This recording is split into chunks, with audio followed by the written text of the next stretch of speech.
Assalamualaikum warahmatullahi wabarakatuh. Baiklah, saya Aisantika akan mempresentasikan PowerPoint saya mengenai Moodle dan Learning Management System. Yang pertama yaitu Moodle. Moodle adalah sebuah nama untuk sebuah program aplikasi yang dapat mengubah sebuah media pembelajaran ke dalam bentuk web. Aplikasi ini memungkinkan siswa untuk masuk ke dalam ruang kelas digital untuk mengakses materi-materi pembelajaran. Dengan menggunakan Moodle, kita dapat membuat materi pembelajaran seperti kuis, jurnal, elektronik, dan lain sebagainya. Moodle sendiri merupakan singkatan dari Modular Object Oriented Dynamic Learning Environment, yang berarti tempat belajar dinamis dengan menggunakan model berorientasi objek. Kelebihan dan kekurangan Moodle sendiri yaitu kelebihannya 100% cocok untuk kelas online dan sama baiknya dengan belajar tambahan yang langsung berhadapan dengan dosen ataupun guru. Sederhana, ringan, efisien, dan menggunakan teknologi yang sederhana. Mudah diinstal pada banyak program yang biasa mendukung seperti PHP dan hanya menggunakan satu database saja. Kekurangannya yaitu tidak selalu mendukung terhadap web browser yang ada. Pada pilihan bahasanya masih ada beberapa bagian dalam tampilan e-learning yang tidak dapat diubah. Dan kenapa alasan kita memilih aplikasi Moodle? Yang pastinya itu berdasarkan kelebihan-kelebihannya yang sudah dibahas pada materi sebelumnya, yaitu sangat cocok untuk kelas online dan sama baiknya dengan kelas tambahan yang seperti tugas yang diberikan oleh guru.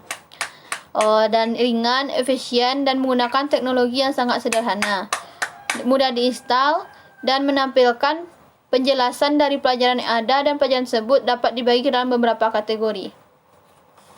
Yang materi kedua yaitu Learning Management System atau yang biasa kita sebut LMS, yaitu merupakan sistem untuk mengolah catatan pelatihan dan pendidikan. Perangkat lunaknya untuk mendistribusikan program melalui internet dengan fitur untuk kolaborasi secara online. Melalui pemanfaatan pusat sumber belajar virtual, menjadikan sistem pembelajaran yang interaktif dan mandiri atau biasa kita sebut independent learning. Secara kuantitatif, program ini menghasilkan produk yang berupa Sistem Learning Management System atau LMS. Dihasilkannya model-model cetak printed material tentang materi-materi penugasan kompetensi pedagogik dan kompetensi profesional. Dihasilkannya model multimedia interaktif yang berbasis web dan standalone tentang materi-materi penugasan kompetensi pedagogik dan kompetensi profesional.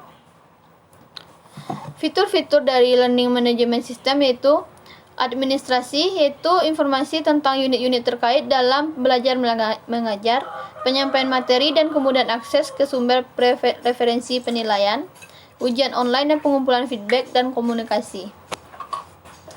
Jenis-jenis Learning Management System yaitu ada Moodle, Dokeos, OLAT, Tutor, dan Sakai. Karakteristiknya tersendiri yaitu LMS memenuhi persyaratan pendidikan, administrasi, dan penyebaran.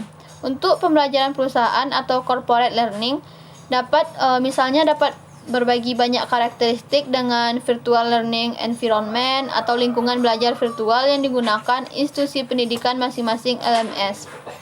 Lingkungan belajar virtual atau FLE yang digunakan oleh universitas dan perguruan tinggi memungkinkan instruktur untuk mengelola program mereka dan bertukar informasi dengan siswa kursus yang dalam kebanyakan kasus akan berlangsung berminggu-minggu dan akan bertemu beberapa kali selama berminggu-minggu.